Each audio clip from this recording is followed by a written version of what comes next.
Hello বন্ধুরা, study motivation YouTube চ্যানেলে তোমাদের সকলকে স্বাগত। আজকের আলোচনার বিষয় হলো বাংলা রচনা বাঘ। ভূমিকা: বাঘ বলতে চোখের সামনে ভাসে রাজকীয় চেহারার এক প্রাণী। বাঘের শরীর বিভিন্ন ধরনের, গায়ে কিছু কিছু ডোরা কাটা, আবার চিতা বাঘের গায়ে ফুলের মতো ফোঁটা ফোঁটা। চতুষ্পদ ও বিড়াল জাতীয় প্রাণী বাঘ। বাঘ মাংসাশী ও স্তন্যপায়ী। বাঘের মধ্যে আছে ঝলমল করা রূপ এবং অপূর্ব সৌন্দর্য।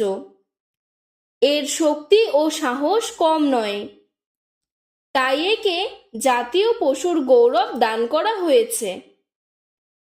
চেহারা: বাঘের চোখের মধ্যে এক ধারালো অথচ মায়াময় সৌন্দর্য আছে। রাতে এদের চোখ জ্বলজ্বল করে। এদের থাবায় ধারালো নখ আছে। দাঁত খুব ধারালো এবং মুখ গোলাকার। পশ্চিমবঙ্গের সুন্দরবনের বাঘ সারা পৃথিবীতে বিখ্যাত। এই বাঘকে বলে রয়্যাল বেঙ্গল টাইগার। এই সুন্দরবনের রাজকীয় বাঘ লম্বায় 2 মিটার থেকে 3 মিটার পর্যন্ত হয়ে থাকে। স্বভাব: বাঘ অত্যন্ত হিংস্র প্রাণী। বনের নানা ধরনের প্রাণী এরা খেয়ে থাকে। রাতের বেলাতেই বাঘ শিকারে বের হয়।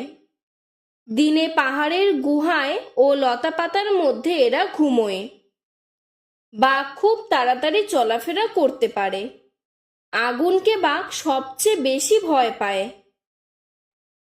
উপসংহার: পৃথিবীর অনেক দেশেই বাঘ দেখা যায়। পশ্চিমবঙ্গের বাঘকে বাঁচিয়ে রাখার জন্য এবং বাঘের সংখ্যা বাড়ানোর জন্য ব্যাঘ্র প্রকল্প গড়ে তোলা হয়েছে। চিড়িয়াখানায় গেলে বাঘ দেখা যায়। সার্কাসে বাঘের খেলা অত্যন্ত চমকপ্রদ। তোমাদের যদি আরও এরকম অন্য কোনো রচনার প্রয়োজন হয় আমাকে কমেন্ট বক্সে জানাবে, আমি তোমাদের সাহায্য করব। ধন্যবাদ।